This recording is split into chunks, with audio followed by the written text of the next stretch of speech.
batang naglalaro. Ayan. Ito yung mga gawain ng mga panahong kabataan pa namin. Nagsisipa bola.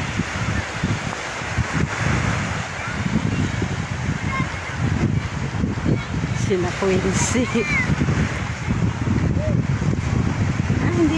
Hindi pala siya parang sipa bola, parang paano, parang pa soccer.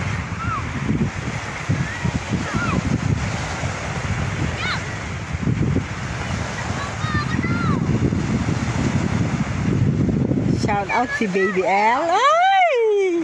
Kasali ka? Ha? Baby L! Kung kasali ka!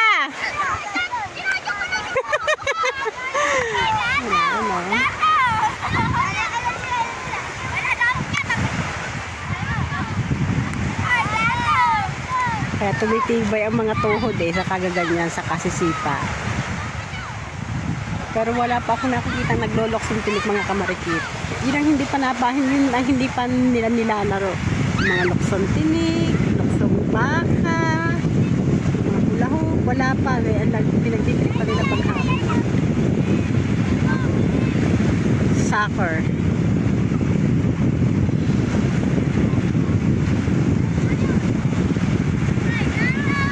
Hindi ka kasali. Neng! Hoy! Hindi ka kasali. Bakit? Bakit? Baby L. Hindi daw siya kasali. Ganda ng mukha ng batang area.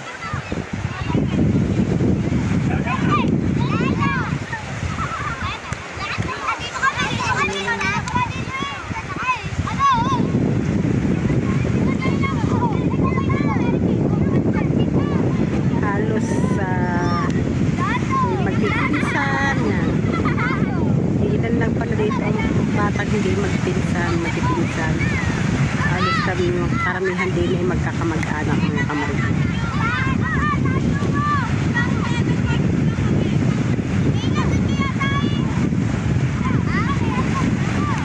Pinakabatang edad ay mga grade 4. Grade 4, grade 3. Tapos yung iba ay high school na. Mga first year high school, second year high school, ganyan.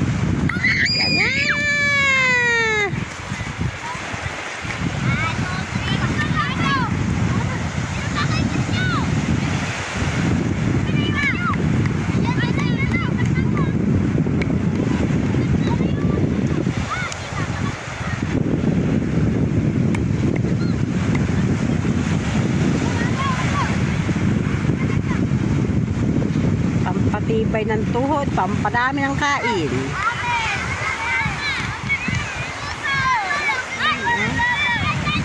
Pagka-asin na mga kamarikit mamaya pag hindi naligo. Tara, gala, daming basura. Madaming basura. Ano nga ba tawag din?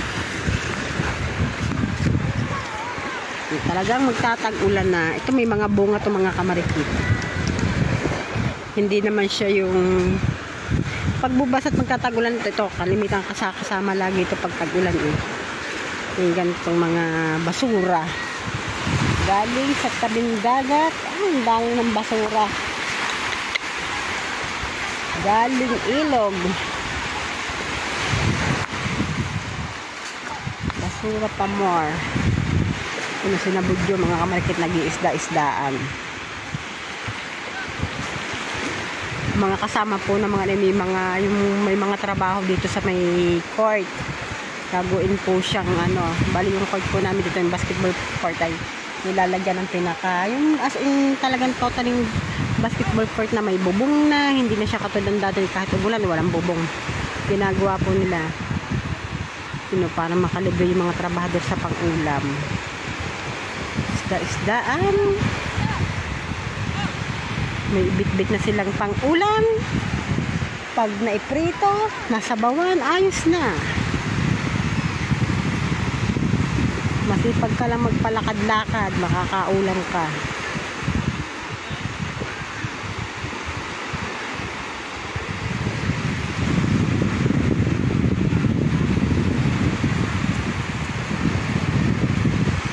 Huli na pamihado yun.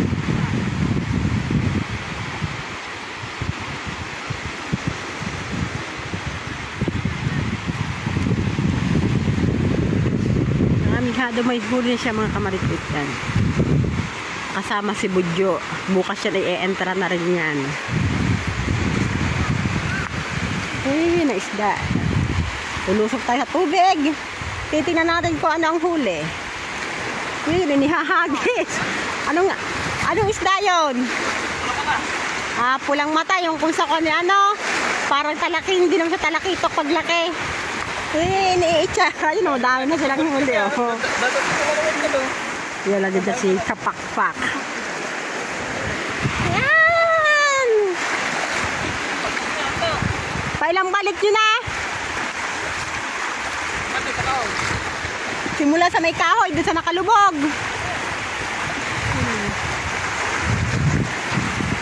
Hop, itcha mo. Itcha mo, pulot ko. Ulam natin mamaya. Yan, mga trabahador po yan. Si Dagi naglilikaw ng panultol. Si Kapakpak at si Martin Lablab. Sige. Basura. Punta tayo sa may tabing ilog. Titingnan natin si Kuya yung nagdadaga.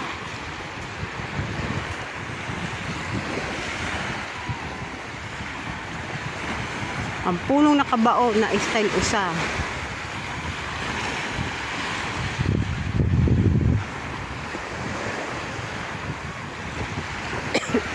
Salubungin natin mga kamarikits na video yung nag-isda-isdaan.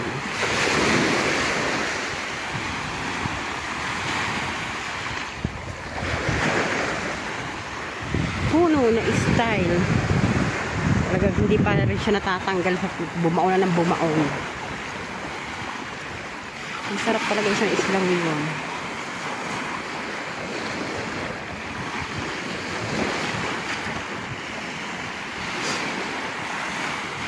Ang dami na nilang huli mga kamarikito.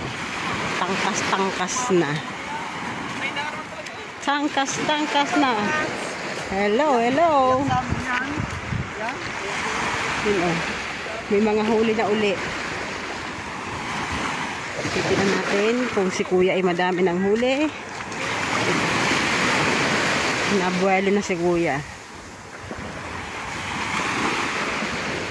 Itcha na, naghaharap siya ng kanao kung paano niya i-itcha yung dala. Ay nako, ang ubo ko. Ayan, hindi biro na siya. Parang ang sakit sa balikat, sa kilikili. May huli kaya si Kuya kasama si Ining naliligo. May bangkang lalabas ng ilog mga kamarikit. Papalaot po siya. Yung isa sa maiunahan nakaupo dahil para hindi siya sumaya dahil kating-kating. Ay, ba yan?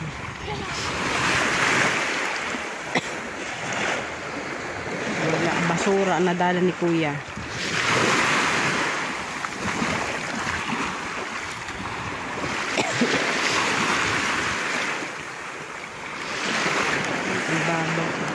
May nalokso isda.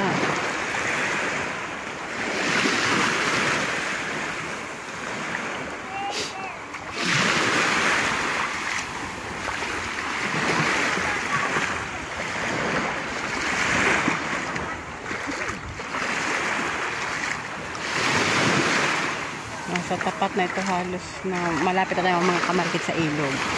Konting lakad na lang ilog na.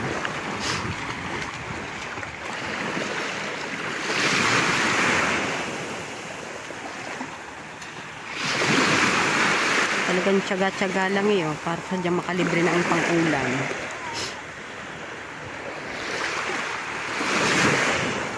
Sadya naman ganyan ang buhay, kailangan lagi magtiyaga para lagi may grasya. Pag walang tiyaga, walang nilaga. Di po ba? Kung may tiyaga ka naman, may nilalaga. Di ba?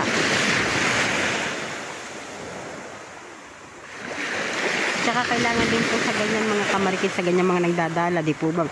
Merong ihahagis mo, walang, ayun may huli si kuya. Ihahagis mo, walang, hindi mo siya kita kung siya may isda na, yung may isda siyang nalangoy yung ano. Pag ito yung kailangan din sa kanila, may presensya ka, yung, pag dito yung, nga ba yung, sa presensya yung hindi ka bugnutin, yung bang ganon. Dahil pag bugnutin ka, pag nakailang itcha ka na, ba't wala kang huli, dadaanin mo sa init ng ulo, hindi ka makakaulan. Kaya kailangan din tiyagaan, hindi mainit ang ulo. Yan. Natinga na ni kuya, nilalagay sa bulsitas. Bulsitas nga bang tawag doon? Sa pinaka, yung baskita nila, nakasakbit sa may bayawang mga kamarikit. Hindi natin kayang lusungin at medyo malalim-lalim na yan. Hanggang bayawang na. Pero kung tayo maliligo, pwede pa rin. Kasi nyo, nakapaligo na tayo mga kamarikit, kaya hindi na tayo magbabasa. Sa may part na yun, may nag-iisda-isdaan din. Sa may part ng isla. May nangangawil pa rin doon.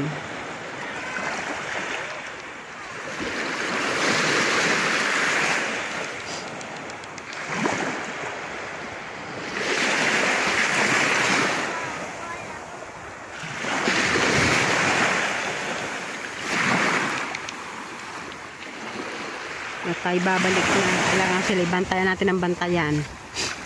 Hindi makahuli, binabantayan natin. Yan.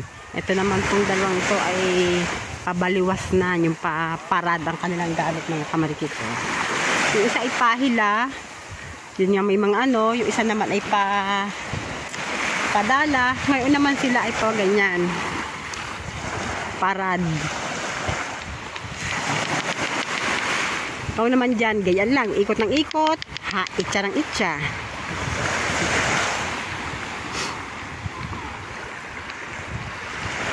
Pag suswertehin, may huli. Wala. Hanap ng pwesto. Hanap kung saan may kanaw. Hinuli na yata nag-iisda-isdaan. Hahanap sila ng pwesto kung saan mga kamarikit merong ano. Kung saan may mahigit, kung saan may parang kanaw o ika nga, doon sila po pwesto. Yan, si Budyo naman po nag-iisda-isdaan at mangungulam para kami makalibre. Dahil laking bagay na po mga kamarikit pag nakakalibre ng ulam. Kahit po ba yung sa hapon lang, sariwang isda, ayos na pag naisigang.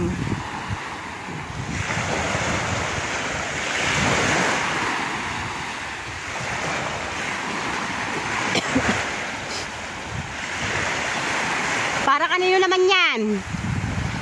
Para kanino? Para ating? Ha? Ha? Sabi ng tatay eh. Sabi ba ng tatay? May manghingi, sabi mo kay Budyo, manghingi doon. Ba? Manghingi daw doon. Sa mga trabahador yun, manghihingi ka ng ulam ng mga yun.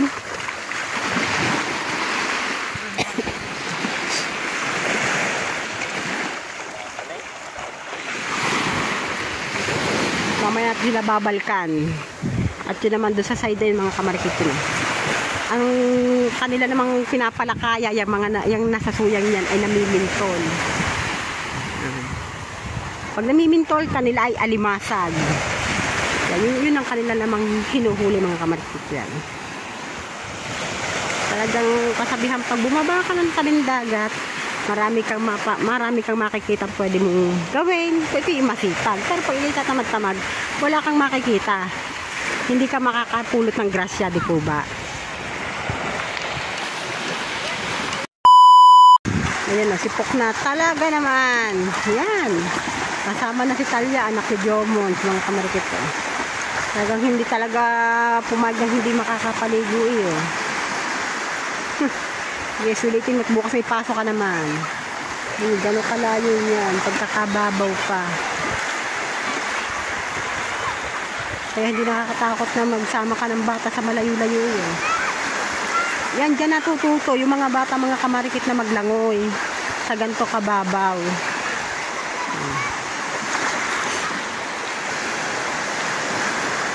Kahit sabihin hindi sila marunong maglangoy, ilang panahon lang marunong na. Ang isang bata doon, yung nakakulay pula na lalaki, anak ko ni Badiday. Yun. Pagayang-gaya lang hanggang matututo ka na. Ganyan na ganyan mga kamarikit si Poknat. Si Najil hindi nakagayaan yan eh. Si Manot takot talaga sa dagat yun, sa tubig. Yung maliit, takot na takot yung Mano niya mag-an sa ganyan. Kalibasa, laki sa pangatlong kalye. Uuwi lang lagi sa akin hapon na. Kaya hindi siya naka-encounter ng ganyan.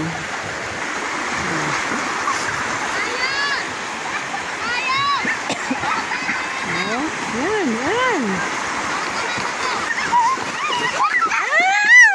Mababasa ako. Babasahin niyo naman ako. Ano? Ba't tayo maligo? Baba. Sasabi mo ang babaw. Nagbasa ka lang talaga ng damit. Ay, kain naman ka talagang bata ka. Hindi pa nga to yung buko. Nasabi ko sa iyo. Sasabi mo, hindi pa to yung buhok ko. Ito pa to. Maayaw mo ba? Dalaga na si Gasolina. Dalaga na si Gasolina.